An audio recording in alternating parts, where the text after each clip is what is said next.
Ang working capital o puhunan sa operasyon ay tumutukoy sa pagkakaiba ng kasalukuyang mga asset at kasalukuyang mga kailangan bayaran ng isang kumpanya. Pinapakita nito ang kakayahan ng kumpanya na tustusan na pang-araw-araw na operasyon at bayaran ang mga utang na ito sa maikli lamang na panahon. Ang pamamahala ng kapital sa paggawa ay mahalaga para sa mga negosyo na lumago at upang tumaas pa ang mga puhunan ng mga ito na tinitiyak ang wastong pagpaplano at pangangasiwa ng kapital.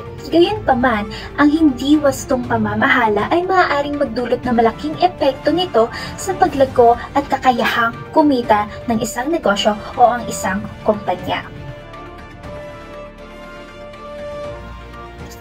Para sa amin, ang pinakamahusay o nangunguna sa tatlong policies ng level of current assets ay ang moderate current policy. Sa moderate current policy kasi ay pinapakita rito ang balancing current at non-current asset. Pinapakita rin dito ang balancing working capital policies, kaya ito ang aming napili.